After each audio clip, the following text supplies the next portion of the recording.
आनंद दुबे जल्दी से जवाब दीजिएगा एक बार, फिर मैं प्रखर जी के पास हूं। अभी इन्होंने कहा कि पार्टी की वो लाइन हो, ये बर्क जी का बयान निजी है, मौर्य जी का बयान निजी है। पार्टी की वो लाइन होगी जो अखिलेश जी कहेंगे और डिंपल जी कहेंगे। भाई जिस तरह से बर्क जी और ये भी पार्टी के पदाधिकारी है, कार्यकर्ता, डिंपल जी भी तो पार्टी के वो राष्ट्रीय अध्यक्ष तो है नहीं, तो फिर उनकी लाइन जो है वो पार्टी की लाइन हो जाएगी और स्वामी प्रसाद मौर्य जी की लाइन निजी लाइन हो जाएगी। बड़ा कंफ्यूजन है भाई, आप लोग कुछ भी बोल देते। जी जोशी जी जल्दी से रिएक्शन दे रहे थे आप जी। देखिए मैं इनसे बोलना चाहता हूँ, एक तरफ तो ये आधी आबादी की बात करते हैं और आधी आबादी की कोई बात को आगे बढ़ाएगी, वो भी सांसद पार्टी की, उनकी बात को आगे बढ़ाने का काम स्वामी प्रसाद मौर्य भी तो महासचिव है सर, शफीकुर रहमान भी तो आपके सांसद है सर संभल से। मैं माननीय डिंपल जी सांसद होने के साथ साथ आधी अच्छा, वो मतलब परिवार, आप ऐसा करें कि वो परिवार का फैसला है, यादव फैमिली का जो वो भी अल्पसंख्यकों की नुमाइंदगी करते हैं। फिर तो अगर ये आधी आबादी की अरे दुबे जी वो ये कहना चाह रहे हैं कि देखिए यादव फैमिली जो कहे वो ठीक है। आनंद जी आप नहीं समझेंगे, वो कह रहे हैं कि यादव फैमिली जो कहेगी वही ठीक होगा, वही फैसला माना जाएगा। देखिए देखिए दुबे जी चीखने वाली बहस में नहीं करता, आप सुन लीजिए मेरी बात। मैं आपको जो पार्टी की लाइन, बहुत सम्मानित, आपका मैं सम्मान करता हूं, लेकिन जो बात पार्टी का तो स्टैंड मैं रखूंगा ना, आप मेरी पार्टी का स्टैंड नहीं रखेंगे, आप भाजपा का पक्ष रखेंगे। मैं आपको बहुत जिम्मेदार, दुबे सुन लीजिए जरा।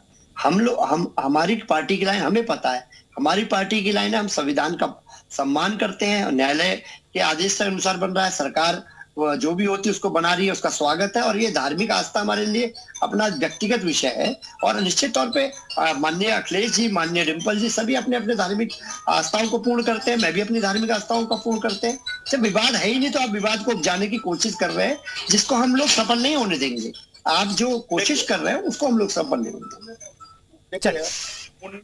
आनंद जी मैं लौटूंगा फिर जवाब दीजिएगा। सीताराम जी चलिए दुबे जल्दी से रखिएगा बात, जल्दी से।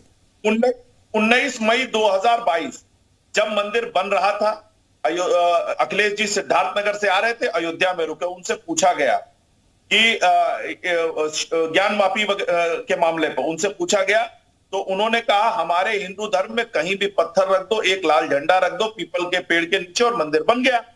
ये ज्ञान माफी पे उन्होंने दिया रिएक्शन, ज्ञान माफी पे प्रश्न था, ये रिएक्शन दिया।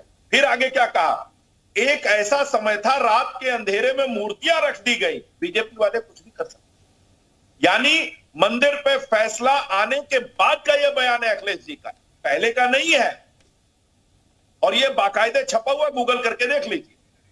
तो इनके तो मन में अभी भी वही है, मुंह पे बस पूरी है, जनदबाव है, इसलिए बोल रहा है। ठीक है। सीताराम दास जी, जो राम मंदिर बन रहा है, हालांकि ये हिंदुओं की आस्था से जोड़कर देखा जा रहा है, लेकिन क्या जो बाकी दल हैं या जो विपक्ष दल सवाल उठा रहा है, क्या वो चुनावी चश्मे से भी देखा जा रहा है क्या राम मंदिर को?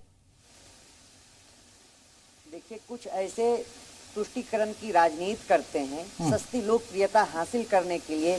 सपा के जो सचिव हैं स्वामी प्रसाद मौर्य लगातार हिंदू सनातनी संस्कृति और साधु संतों को गाली देना, लगातार, एक बार कहे तो चल सकता, दो बार कहे चल सकता, लगातार रोज के रोज गाली देना, उसको प्रमोट करते हैं।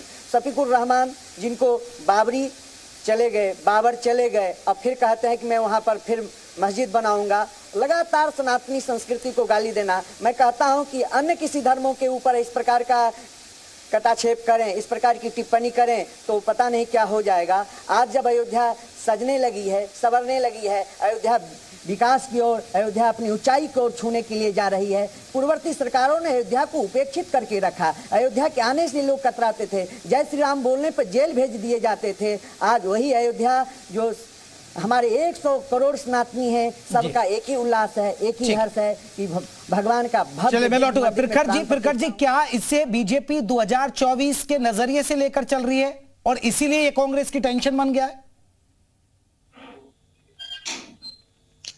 मम्मी खोल देना, मम्मी जी प्रखर जी। जब बीजेपी कोई काम नहीं करती है तो भगवान राम के भरोसे काम करती है। देखिए कांग्रेस पार्टी काम करती है, जनता के लिए काम करती है। कांग्रेस पार्टी का मानना है कि इस देश में जो भी 4 स्तंभ हैं लोकतंत्र के, उनके लिए सभी धर्म के लोग एक समान हैं। अगर कोई सांसद बनता है तो उसके लिए कॉन्स्टिट्यूएंसी के सभी धर्म के सभी लोग एक समान है, वो सब पर काम करेगा, सबके काम करने के लिए बाध्य है, वो जनता के लिए काम करने के लिए बाध्य है। और कांग्रेस पार्टी काम करती। कांग्रेस पार्टी अगर 400 रुपए का सिलेंडर अपने टाइम पर दे रही थी और भारतीय जनता पार्टी 1100 से ऊपर का सिलेंडर उत्तर प्रदेश में देती है और राजस्थान में जब इलेक्शन में जाती है और कहती है हम 450 का सिलेंडर देंगे, तो उसके डबल स्टैंडर्ड्स पता चलते हैं कि चुनावी राज में कुछ और बोलते हैं, जहां पर सत्ता में वहां कुछ और। सर, अब राजस्थान और छत्तीसगढ़ देख आए तो हुआ क्या आपका? देखिए, भगवान राम से आप क्या सीखेंगे? राम राज सीखेंगे क्या? राम राज में बेटियों की हालत होती कि हमारी पहलवान बेटियों के साथ क्या हो रहा है? और वो सांसद अभी भी बीजेपी का मेंबर है और जाकर के राष्ट्रीय अध्यक्ष से मिलता है अपने जाकर के। उन पर कोई कार्रवाई क्यों नहीं हुई? उन पर क्या अब रामराज में बेटियों को इतना वेट करना पड़ता कि सुप्रीम कोर्ट का ऑर्डर आएगा तब एफआईआर लिखी जाएगी? तो कौन से रामराज की बात करते हैं ये लोग? रामराज की बात करते हैं, भ्रष्टाचार की बात करते हैं। तो जमीन के मामले में अयोध्या के राम मंदिर में जो भ्रष्टाचार हुआ उस पर क्या कार्रवाई अभी तक हुई? तो राम राज की बातें करने वाले राम राज। सर, एक राज आपका ये भी था, सर एक राज ये था कि सभी योजनाओं पर मुस्लिमों का हक होना चाहिए। सर, ये बयान तो आपको ही पता होगा, आपकी पार्टी की तरफ से आता था। ये बिल्कुल भी नहीं बोला गया, उसका मतलब कुछ और था और बिल्कुल गलत आप मिसकोट कर रहे हैं। इस देश में जितनी भी योजनाएं बनी वो पूरे देश में सारे सभी लोगों के लिए हुई। हाँ, ये हम जरूर करते हैं कि जो शोषित लोग हैं उनको पहले ज्यादा उनको हक मिलेगा। इसीलिए हम जातिगत जनगणना की बात कर रहे हैं। जातिगत जनगणना की इसलिए बात कर रहे हैं कि जो देश का शोषित दुबे जी, सीधा आरोप है राम मंदिर के नाम पर आप बाकी मुद्दों से भटका रहे हैं। हिंदी पे पढ़ लीजिए। जी, मनमोहन सिंह का आप दिखा रहे, बिल्कुल उसका ही मैं जिक्र कर रहा था। ठीक है कि अल्पसंख्यकों, अरे मुसलमानों का पहला अधिकार है, सीधे मुसलमान शब्द लिखा है, इसको मैं जूम करके पढ़ा देता हूं। नहीं, उसी का मैं जिक्र कर रहा था, वो समझ गए होंगे। ने भी क्या बोला था, पढ़ ले। आडवाणी जी का नहीं बोलेंगे? ये देखिए, तो सबसे बड़ी बात है, कांग्रेस पार्टी वो पार्टी है जिसने हमेशा से राम मंदिर का विरोध किया और कोई आज में सभी आते हैं, विरोध किया, सुप्रीम कोर्ट में विरोध किया, राम को काल्पनिक बताने का काम किया, राम सेतु को काल्पनिक बताने का काम किया, लगातार राम मंदिर की राह में रोड़े अटकाने का काम कांग्रेस पार्टी ने किया। राम सेतु के लिए किसकी सरकार में बजट पास हुआ था? अटल जी की गवर्नमेंट में पास नहीं हुआ था? किसकी सरकार में बजट पास हुआ था राम सेतु का? अटल जी निर्माण हो रहा है, पास नहीं हुआ। झूठ बोलना बंद कीजिए, एक्टिव करते हैं, कभी किसी को बंद कीजिए, काम ये कर रहा है। गलत फैक्ट मत दीजिए कैमरे पर। अरे भाई, गलत फैक्ट क्या? ये अखबारों में छपा हुआ है, वेबसाइट।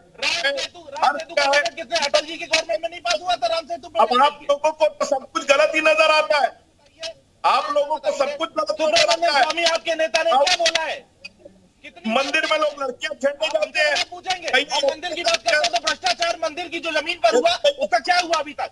कितने दोषी आप लोगों ने, कितने दोषी लोगों को आपने पकड़ा दिया? राहुल गांधी ने कहा क्या राहुल गांधी मंदिर अभी साल पहले की बात है, ज्यादा देर की बात नहीं है। क्या कार्रवाई करी आपने जो भ्रष्टाचार हुआ जमीन के नाम पर? आप बताइए, क्या भ्रष्टाचार पर आपने कार्रवाई करी? आपने ब्रिजभूषण सिंह पर क्या कार्रवाई करी? आप बताइए। रामराज की बातें कर रहे हैं, रामराज में बेटियों के साथ ऐसा होता था? बात कर रही है, बताइए, सवाल पूछे। सुन लीजिए, हम आपके साथ नहीं है, हम आपकी तरह नहीं है कि सज्जन कुमार जगदीश टाइटलर को घुमाते रहे, जगदीश टाइटलर को घुमाते रहे। आप पार्टी के लोग महिलाओं के खिलाफ किस तरह की टिप्पणी करते हैं, कहते हैं, दीपका जायसवाल पुरानी बीवी कहते हैं, किस तरह की भाषा का इस्तेमाल कांग्रेस पार्टी के नेता करते हैं महिलाओं के खिलाफ। आपने रेसलिंग फेडरेशन पर एक्शन लिया, अपने सांसद पर अभी तक एक्शन नहीं लिया है। कब एक्शन लेंगे आप? उनके खिलाफ पुलिस जांच कर रही है, पुलिस को जो साक्ष्य मिल रहे हैं और जो भी गलत करेगा उसके खिलाफ कार्रवाई होगी। हम आपकी तरह जगदीश एक एक करके बात रखें ना, वो क्योंकि देखिए आप सभी लोग स्काइप से जुड़े हैं तो आप बेहतर तरीके से आवाज नहीं उठाए। बचाने का काम कांग्रेस पार्टी ने किया। व्यक्तियों के साथ ऐसा हो रहा है, रामराज की बातें कर रहे हैं। चले ठीक है। प्रोफेसर साहब